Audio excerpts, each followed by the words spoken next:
Pulang. Bab 19. Tuanku Imam.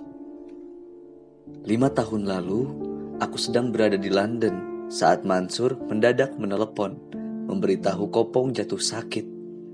Kau bisa pulang, Bujang? Suara Mansur di seberang telepon terdengar cemas. Kopong menanyakan kau, kondisinya terus memburuk hitungan jam.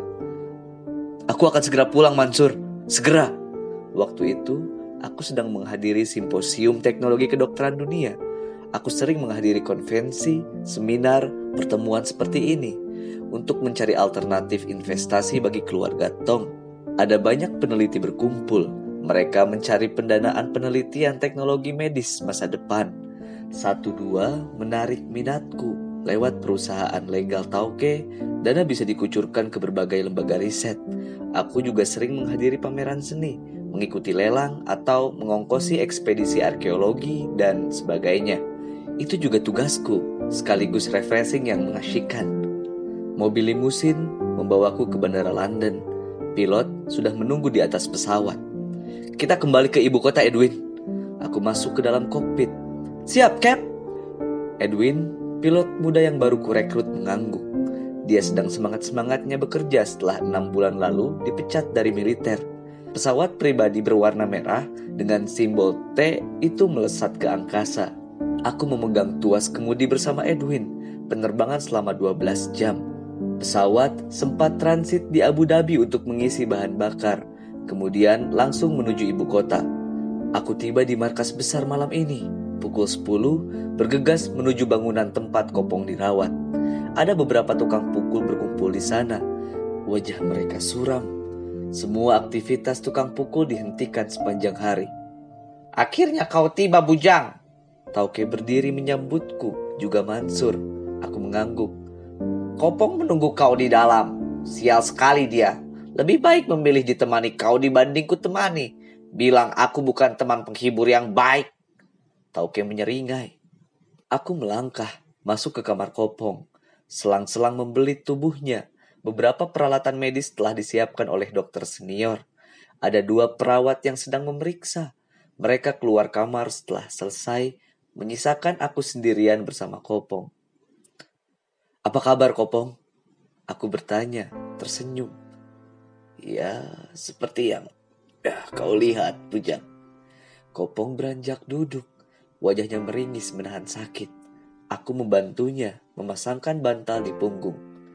Kau dari mana saja, Bujang? Kopong bertanya dengan suara serak. London. Ah, kau selalu saja dari tempat-tempat hebat dunia, Bujang. Tak terbayangkan, anak talang, tanpa alas kaki saat tiba di rumah. Hari ini sudah hebat sekali. Itu berkat kau, Kopong. Aku menatapnya berterima kasih. Kopong balas menatapku, tersenyum.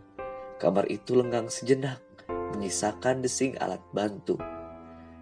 Aku akan mati, Bujang. Tidak lama lagi. Aku menelan ludah. Tugasku sudah selesai. Keluarga Tong sudah berkembang besar seperti yang dicita-citakan Tauke. Terbentang ke seluruh negeri, dari ujung ke ujung. Kopong menghela nafas. Aku selalu menginginkan mati dalam pertempuran, berdiri gagah menghabisi musuh-musuh. Tapi takdirku berkata lain. Aku sepertinya harus mati di atas ranjang ini. Tapi itu tidak masalah. Setidaknya aku mati ditemani orang-orang yang kuhormati, dan semoga mereka menghormatiku. Aku menatap tubuh Kopong yang terlihat lemah. Wajahnya pucat. Usianya sudah 50 tahun lebih. Separuh kesangaran Kopong hilang bersama kesegaran fisiknya. Aku akan bercerita sesuatu kepada kau, Bujang, sebelum aku mati. Sesuatu yang aku simpan bertahun-tahun. Malam ini akan kuberitahu. Dulu aku hendak menceritakannya saat bapak kau wafat. Saat kau jatuh sakit, tapi aku pikir itu bukan waktu yang terbaik. Aku khawatir justru membuat kau memikirkan banyak hal. Tentang apa? Tentang bapak kau bujang, tentang Syahdan. Kopong tersenyum tipis. Tentang cinta lebih tepatnya, cinta sejati yang teramat besar. Kopong memperbaiki posisi duduknya, tersenyum sekali lagi, lantas mulai bercerita. Ketika Syahdan bilang dia hendak berhenti menjadi tukang pukul, maka semua anggota keluarga Tong bertanya-tanya, kenapa? Apa alasan terbesarnya? Memang benar Syahdan lumpuh, satu kakinya hanya bisa diseret. Tapi itu bukan berarti dia tamat, tidak bisa lagi jadi tukang pukul. Dia tetap Syahdan yang lama, kami bisa menjulukinya dengan julukan baru, si kaki satu. Tauke besar bisa mengobatinya, membawanya ke dokter terbaik, mengganti kakinya dengan kaki palsu atau apalah. Masih ada banyak jalan keluar bagi Syahdan, tapi dia tiba-tiba meminta berhenti. Syahdan bilang dia malu atas kegagalannya menjaga keluarga Tauke, tapi kami tahu itu bukan semata-mata kesalahannya sebagai kepala tukang pukul. Itu kesalahan kami semua. 15 tahun Syahdan menjadi tukang pukul. Dia telah melakukan apapun yang bisa dia lakukan seorang tukang pukul kawakan kepada majikannya, bahkan melebihi tugasnya.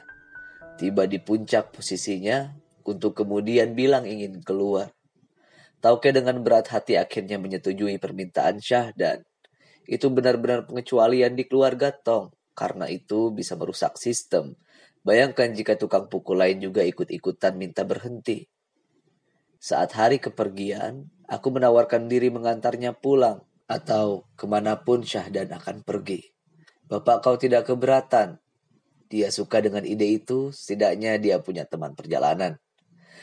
Tauke juga mengizinkanku pergi selama seminggu, sambil berbisik kepadaku sebelum kami pamit. Kopong, kau cari tahu kenapa Syahdan ini jadi aneh sekali. Apa yang membuatnya jadi berhenti? Maka kami berangkat pada sore itu. Bapak kau hanya membawa sebuah tas kecil berisi pakaian. Dia menolak seluruh uang dan hadiah-hadiah dari Tauke.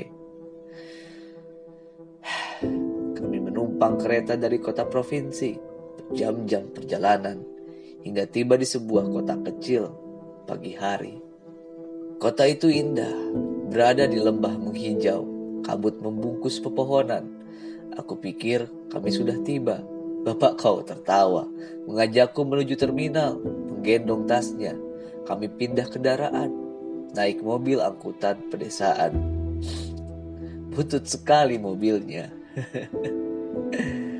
Bak terbuka dengan penumpang yang membawa barang dagangan dari kota, berdesak-desakan, terbanting sepanjang jalan yang buruk. Mobil Colt itu tersengal mendaki lereng bukit barisan. Aku khawatir mobilnya akan patah as atau remnya blok. Kami bisa meluncur ke dalam jurang bujang.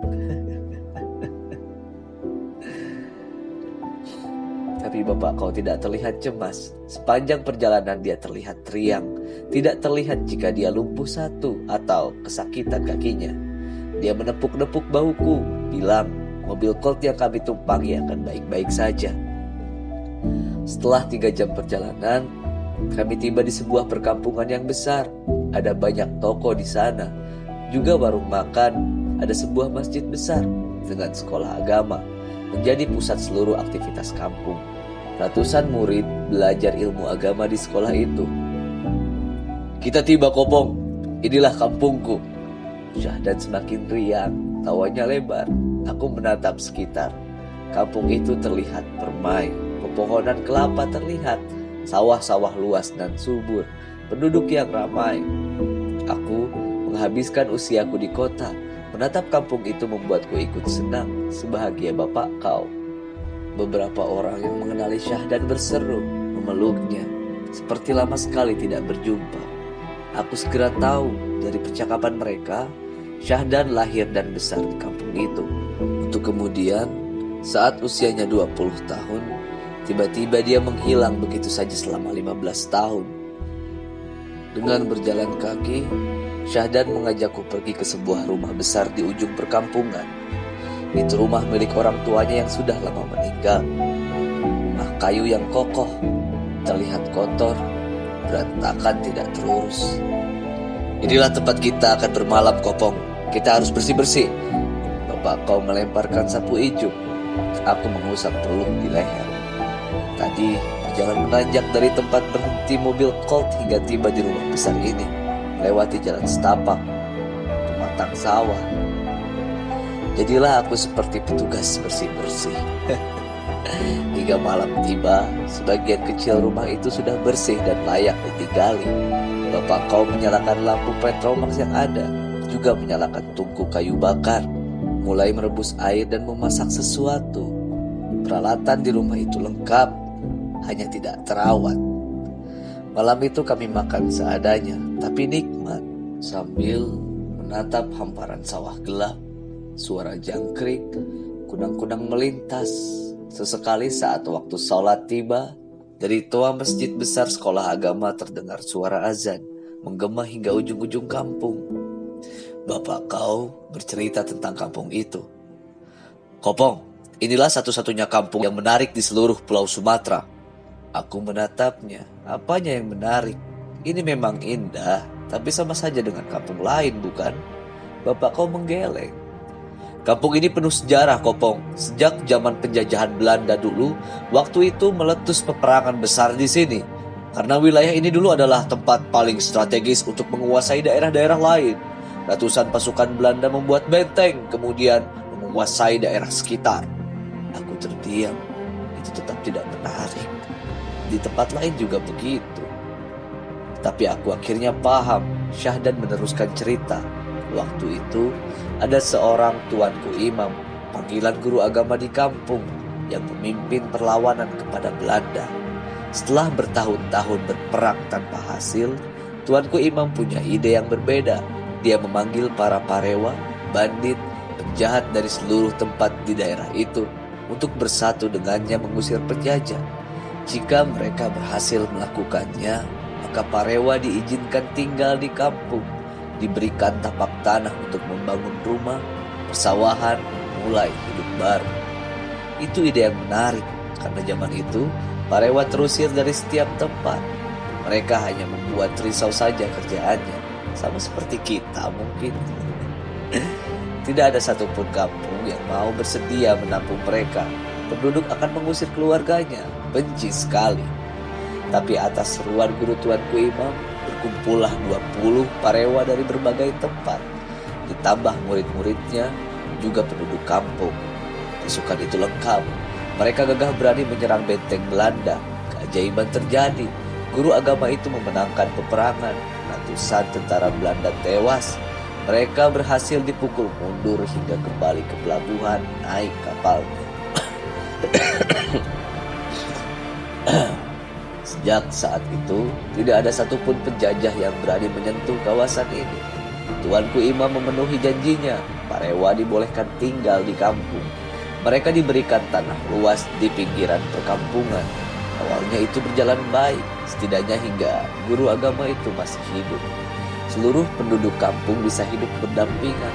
Saat dia wafat, bertahun-tahun berlalu, ada dua kubu terbentuk di kampung itu yang semakin terlihat perbedaannya. Sekolah agama dengan masjid besar yang berpusat di tengah kampung adalah kelompok pertama, keturunan tuanku imam. Mereka adalah penghuni awal perkampungan. Kubu kedua adalah keturunan parewa yang dulu membantu peperangan, tinggal di pinggiran. Kopong diam. Ceritanya terhenti sejenak. Dia memperbaiki posisi duduk. Malam itu, saat duduk di teras rumah panggung, bercakap-cakap santai, akhirnya aku tahu kenapa Syahdan berhenti menjadi tukang pukul bujang.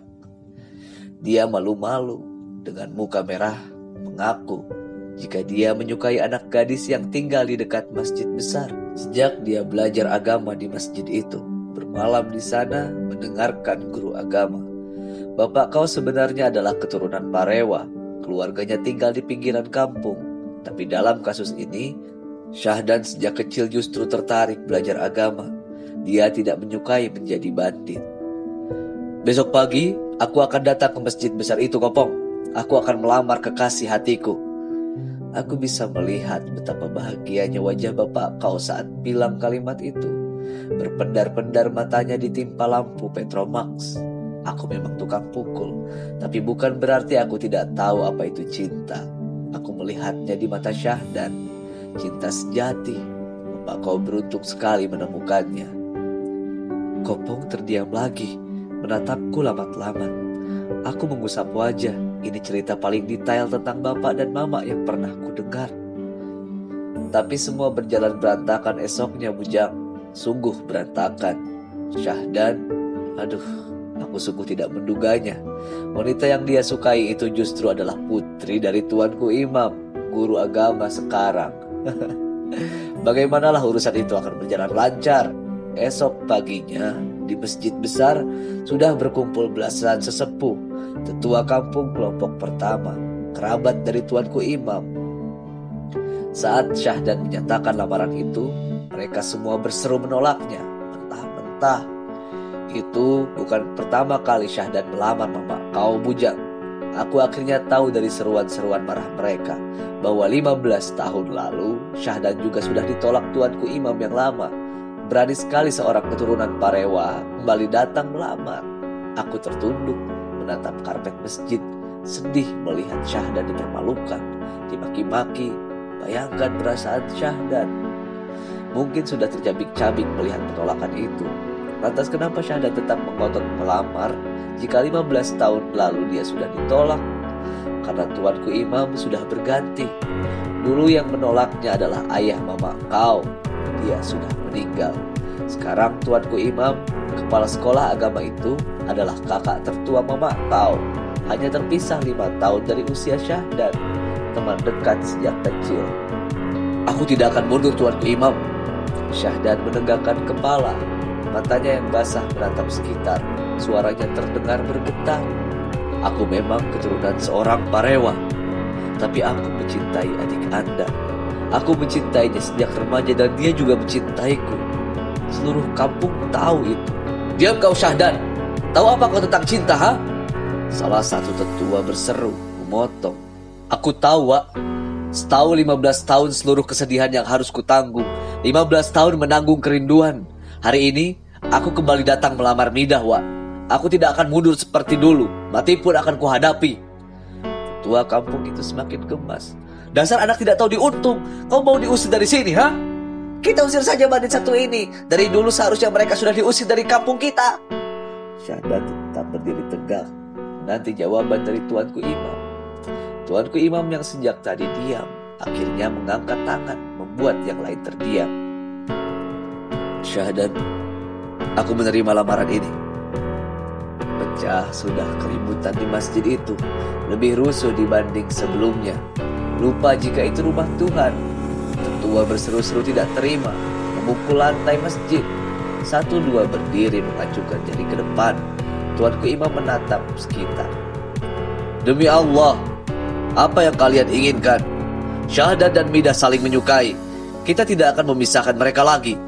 Aku mengenal Syahdan. Sejak kecil dia bermalam di masjid ini, murid sekolah ini. Aku menjadi temannya bermain bola. Kau tidak tahu 15 tahun terakhir kemana Syahdan pergi? Seorang tertua berseru.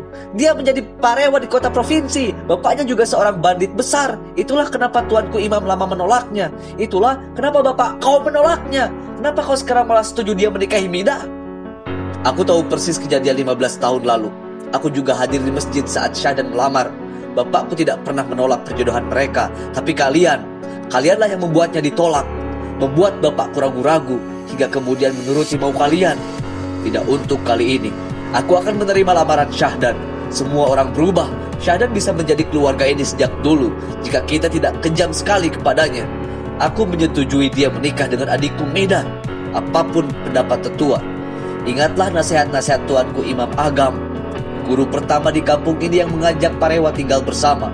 Dia jangan-jangan akan malu melihat kelakuan kita. Tuanku Imam Agam selalu memberi kesempatan kepada siapapun. Bulan sudah keputusan tuanku Imam. Lamaran itu diterima. Siang itu juga bapak kau menikah. Tapi harganya mahal sekali.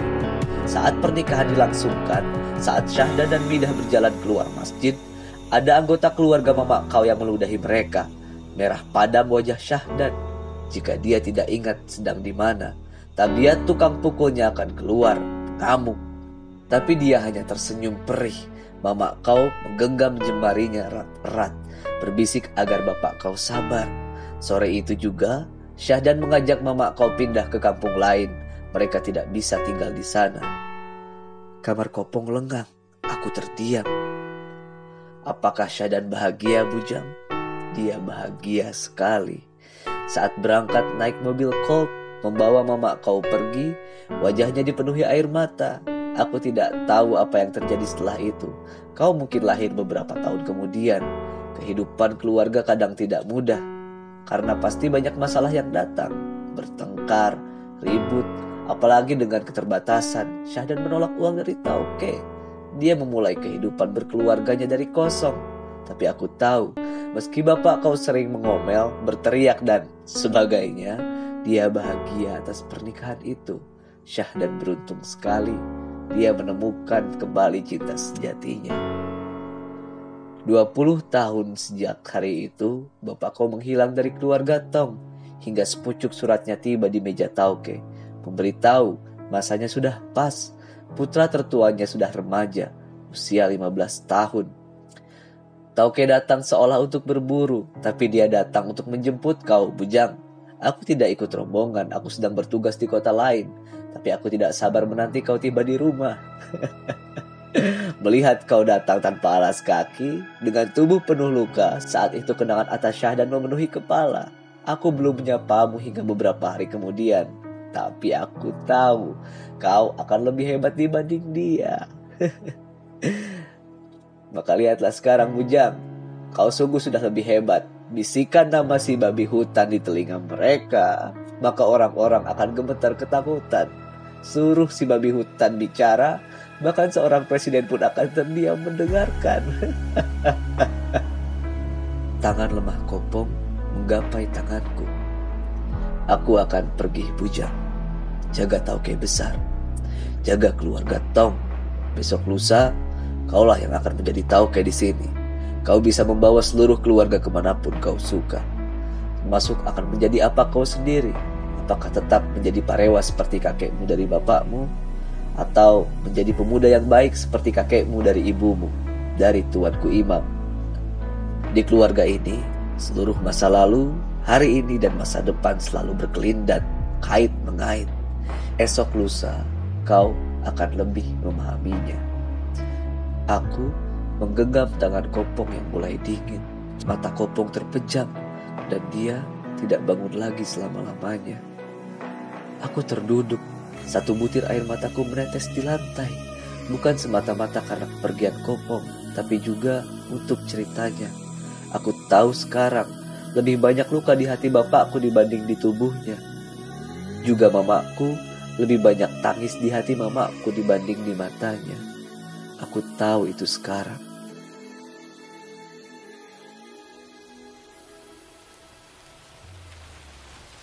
Agam, kau sudah siuman, nak? Aku membuka mata. Silau, cahaya lampu yang ada di atasku membuatku kembali memejamkan mata beberapa saat. Seluruh tubuhku terasa remuk. Aku terbaring di ranjang kayu beralaskan tikar. Di dalam kamar besar berukuran 6 kali 6 meter. Ada bohlam lampu di langit-langit. Tidak terlalu terang, tapi karena aku baru sadar dari pingsan, tetap menyilaukan. Setelah mataku bisa menatap normal, aku beranjak duduk, memeriksa tubuhku. Luka-luka telah dibalut, dibersihkan. Pakaianku sudah diganti dengan kemeja putih longgar.